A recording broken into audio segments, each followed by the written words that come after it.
Alright, James. I keep this in my Bible, just thought I'd show you.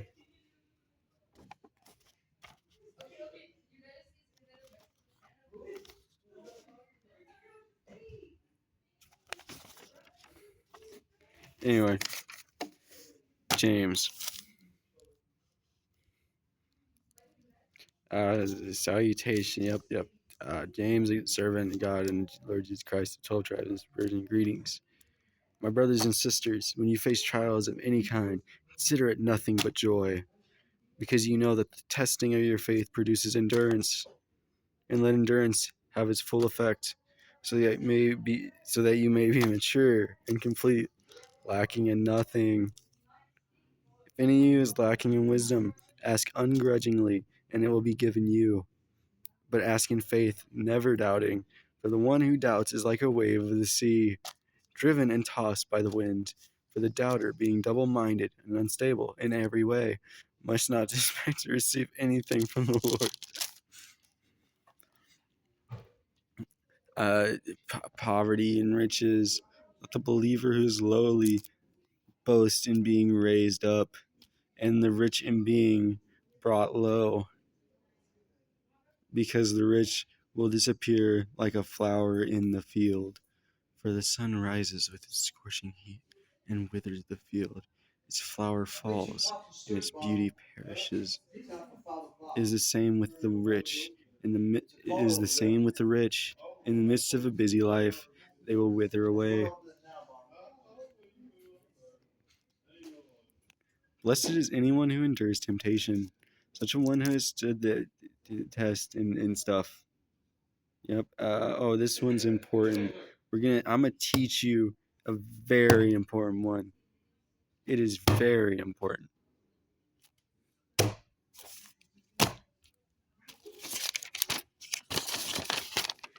Okay. First off, try and see anyone other than Joseph Mengele on this picture, and try and see anyone other than Kurt Cobain. All right.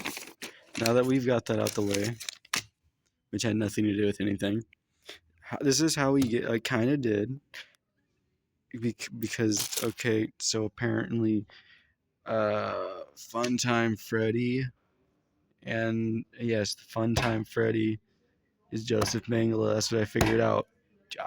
It's kind of obvious if you look into it, but still. Anyway, every generous act of giving with every perfect gift, every generous act of giving with every perfect gift is from above, coming down from the Father of lights. Okay, notice how it says Father of lights. That's kind of questionable. I'm not gonna lie.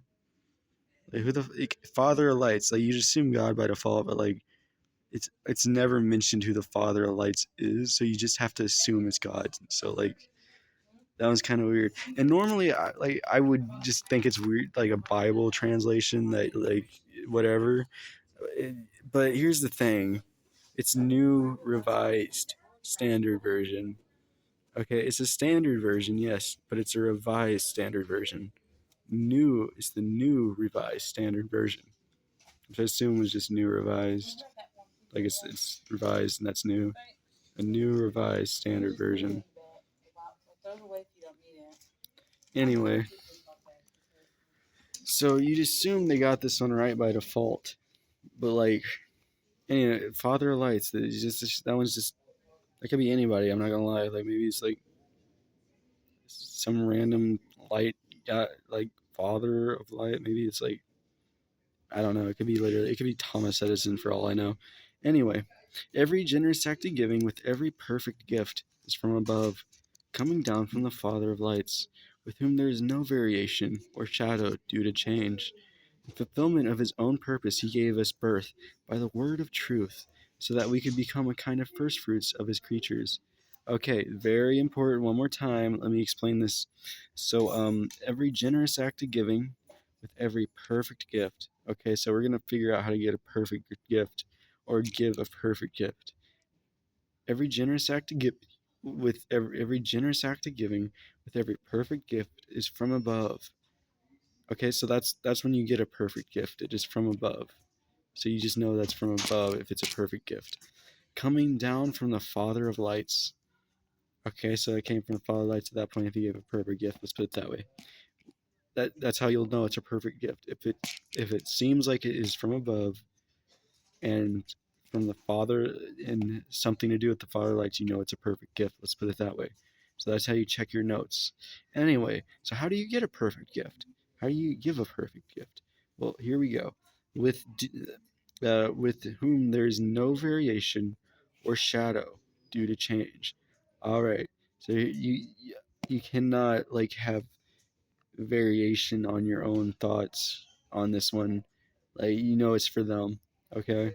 Not like it's a good gift. You're supposed to give like a gift they side with, and you're not supposed to do it because like it's supposed to be because it's a gift. Okay, it's not supposed to be because like it's you just kind of have to. 'Cause let's say it's like your kid or something, and you just have to because like you just maybe your kid's been a little shit for too long or something like that. At least from your perspective. Anyway, no variation or hold on or shadow. So maybe like when you like kind of like doubting, being double-minded, something like that, or shadow due to change. This only applies like when you buy the gift or make the gift or something like that. Afterwards, yeah, what the fuck ever. But anyway, no variation or shadow due to change. Okay, so that would be like when you're double mind. I don't know. Like, you'll be like, maybe not, something like that. But it's like something to do with like, I just kind of don't like this part of my child or some shit, some random shit like that. Anyway, it's it's a better, it's a more perfect gift experience if you have no variation or shadow due to change when you're giving the gift and when they open it and stuff like that. Yeah, but anyway, but the getting the gift itself, choosing the gift, or like making the gift, no variation or shadow due to change. And fulfillment. Okay, now this kind of seems left field. Uh, I don't know. I'm gonna figure that out real quick. In fulfillment of His own purpose, He gave us birth by the word of truth, so that we would become kind of first fruits of His creatures. Okay, now this one you're gonna have to be I need to get that one, how that could apply. But it is well what I said. So yeah. Anyway, there we go. That's the important one. And let's see, hearing and doing the word. Faith thou versus dead. Running against partiality.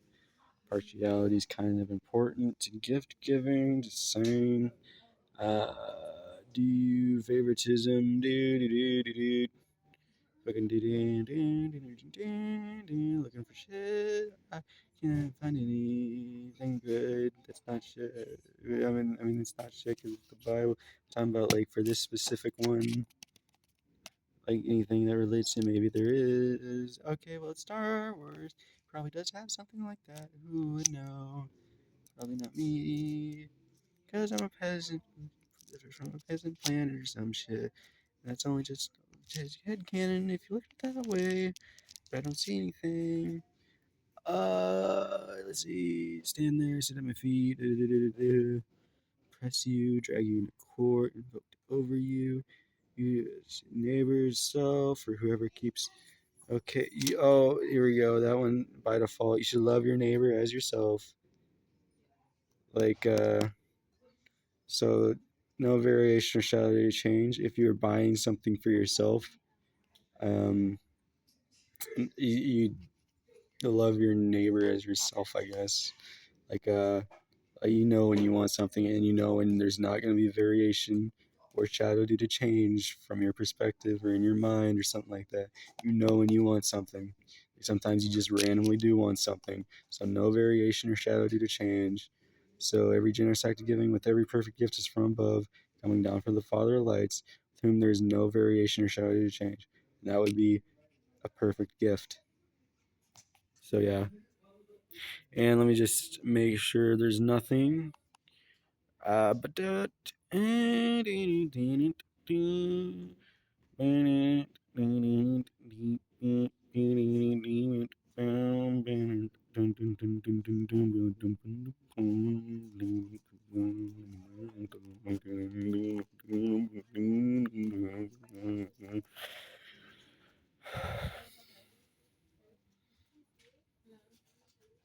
All right.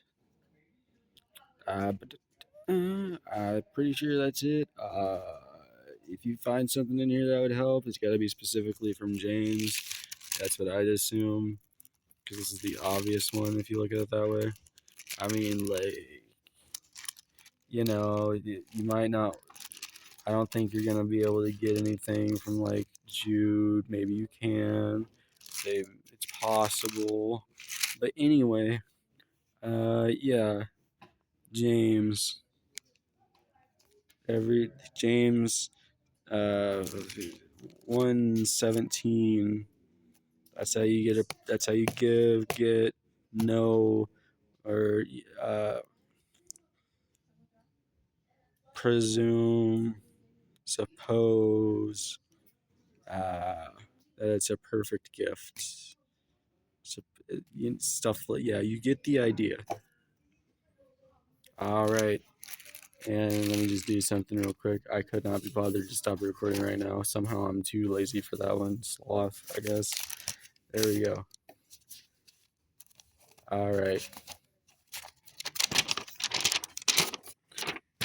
I showed this for legitimately no reason, but I do keep it in my Bible. So yeah, oh, that's why I showed it, because it just kept in my Bible. So you would say for no reason. That's what I'd say. Anyway, it was for no reason, if you look at it that way. Let's see here. Okay, try not to see Joseph Mengele and the Angel of Death, Auschwitz. You get the idea.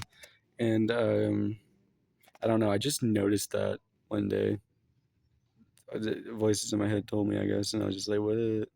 Anyway, and then there's yeah, this one, yeah, whatever. But you get the idea. Yeah. So yeah, this is the Catholicist Bible. Put it that way. You get the idea. Yeah. Yep. Catholic Bible Press, in case you weren't sure. All right, that's about it.